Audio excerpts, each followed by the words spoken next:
Okay, so you know how it is, like you're trying to follow everything going on, and it's sometimes like, whoa, hold on, what is actually It's happening? really easy to get lost in the weeds, right? Exactly. And today I think we really got to dive deep into some serious talks that happened between the US and Russia. Yeah. And I think a lot of people might have missed these, right? They Mm. happened over in Riyadh, Saudi Arabia, Like, not exactly front page news for everyone. right? From March 23rd to 25th of this year, 2025.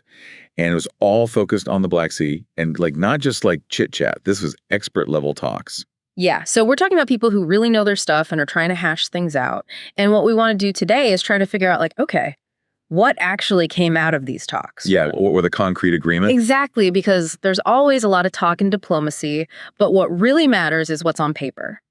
Absolutely. And one thing to keep in mind is that these Riyadh discussions, they weren't just out of the blue. They actually came after, some top level discussions between President Trump and President Putin. So this was like the next step after those big leader level meetings. Exactly. Yeah. So what did the experts manage to agree on, following those initial discussions?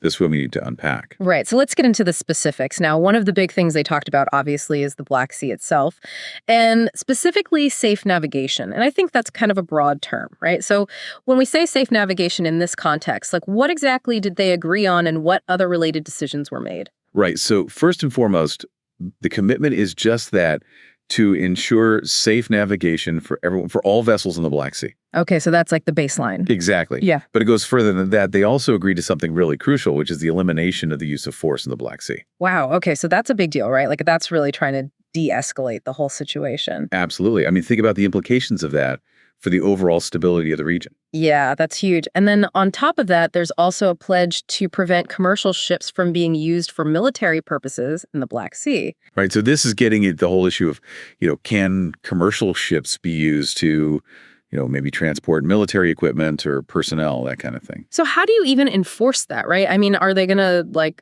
X-ray every cargo ship or something? Well, that's a great question. And it gets to the practicality of it all, right? So the intention is to implement what they call in the agreement OFWE, which basically translates to proper control measures through the inspection of these vessels. So inspection is a key word there. Yeah, it implies some kind of protocol that they're going to agree on to, inspect these commercial ships to verify what they're carrying and what they're doing. Right. Of course, the devil is in the details there, like how often, how thorough all of that. Exactly. Those are the nuts and bolts that will need to be worked out. Yeah. But the agreement in principle is there. Makes sense. Okay, so shifting gears a bit, another major part of these talks in Riyadh was about Russia's access to global markets, and specifically their exports of agricultural products and fertilizers. So what happened on that front? Were there any concrete agreements? Yeah, this is really important. The U.S. basically agreed to take steps to help restore Russia's access to the world market for those goods, their agricultural products and their fertilizers. So it's like trying to normalize trade relations again. In a way, yes. Yeah. And it's not just one thing, it's a whole package of actions. So, for example, they're committed to working on lowering the costs of maritime insurance for these specific Russian exports. So that makes it cheaper to ship those goods. Exactly. And they also talked about improving Russia's access to ports for these transactions, so making sure they can actually get their goods out to the world. Okay, so that's all about logistics, but what about the financial side of things, right? Like international trade is all about money moving around smoothly. Did they address that at all? Well, absolutely. That's a key part of it. The agreement includes making it easier for Russia to use international payment systems for these specific agricultural and fertilizer deals. And here's a really important point. They specifically mentioned reconnecting Adel-Ajmangu, which is the Russian Agricultural Bank, and maybe even other Russian financial institutions involved in this trade to SWIFT. SWIFT, I mean, that's the big one, right? The global banking communication network being cut off from that is a huge deal for international trade. Exactly. And not only SWIFT access, but they also agreed to work on opening up those necessary correspondent accounts for these Russian banks, to facilitate these transactions. So it's about making sure the financial plumbing works. Yeah, basically. And there's even more. They also agreed to remove restrictions on trade finance operations, specifically related to agricultural and fertilizer exports.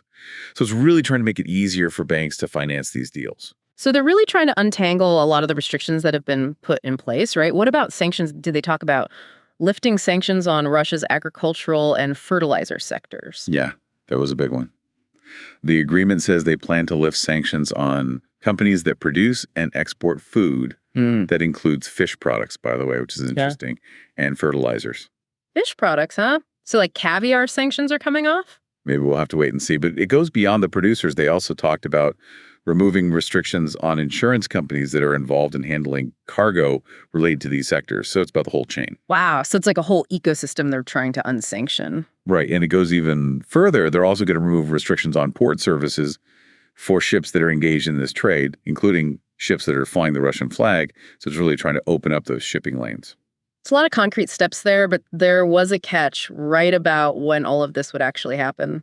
Right. They made it very clear that all of these changes to market access for Russia are conditional on the actual removal of the sanctions that are currently in place. So it's like a roadmap, but the actual implementation depends on those sanctions being lifted. Okay, so it's a conditional agreement in that sense. Now let's move on to something that's been really sensitive, especially given the ongoing conflict, and that's strikes against energy facilities. Was there any agreement on that? Yes, they agreed to develop measures to implement a ban on strikes that target the energy infrastructure of both Russia and Ukraine. So no hitting power plants or pipelines or things like that. Okay, so that's a big step towards protecting civilian infrastructure. But a ban like that is pretty hard to enforce, right? How long is it supposed to last? Well, initially it's for 30 days, starting on March 18th, 2025. 30 days, huh? That seems kind of short considering everything that's going on. Yeah, but they did build in the option to extend it beyond those 30 days if they agree to do so. So there's some flexibility there, and I guess the hope is that if it holds for 30 days, maybe they can keep extending it. Right, and here's another important point.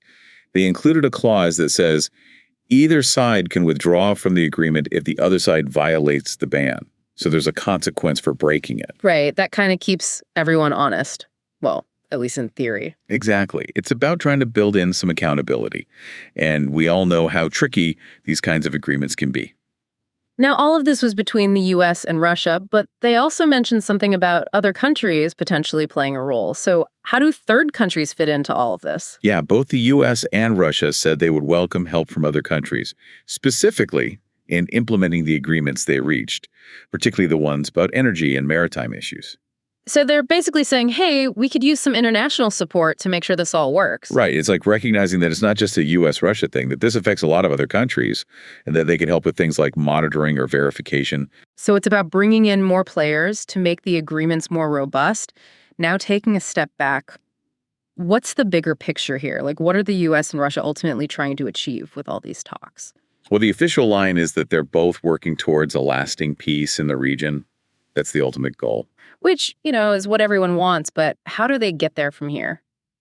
The U.S. specifically emphasized something that President Trump has said many times, which is that the first step has to be stopping the violence, stopping the killing on both sides. Yeah, I mean, that's kind of obvious, right? You can't really build peace while people are still dying. Exactly. So that's the immediate priority. But beyond that, the U.S. said they're going to keep facilitating negotiations between Russia and Ukraine to try to reach a peaceful resolution. So these talks are seen as part of a bigger process. Right. It's like building blocks.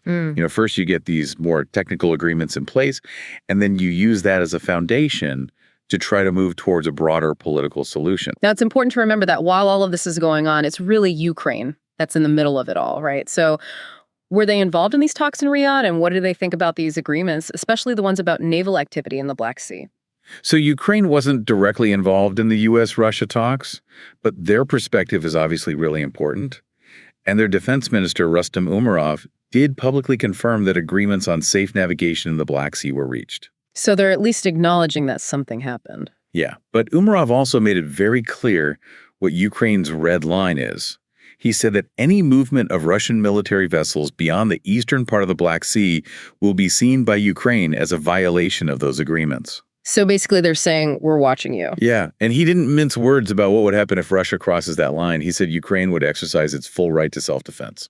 Wow, so that's a pretty strong statement. It shows how tense things still are, even with these agreements. Absolutely. It highlights the fact that these agreements are fragile and that any misstep could easily lead to further escalation. So a lot of hope, but also a lot of potential for things to go wrong. Now, one last thing. The U.S. made a point of thanking someone in their statement about these talks. Who was that? They specifically thanked Crown Prince Mohammed bin Salman of Saudi Arabia for hosting these talks and for providing a space for these discussions to happen. So it's like acknowledging Saudi Arabia's role as a mediator. Right. It's recognizing that they played an important role in bringing the U.S. and Russia together and facilitating these negotiations. Okay, so to sum it all up from these talks, we saw agreements on making navigation in the Black Sea safer, preventing the use of commercial ships for military purposes, steps towards maybe restoring Russia's access to global markets for their agricultural and fertilizer exports. But that depends on sanctions being lifted and a temporary ban on strikes against energy facilities in both Russia and Ukraine. All of this happening against the backdrop of trying to find a way to end the conflict. Exactly. And it's important to remember that these are just agreements on paper. The real test is whether they'll actually be implemented and whether they'll lead to a genuine reduction in tensions. Yeah.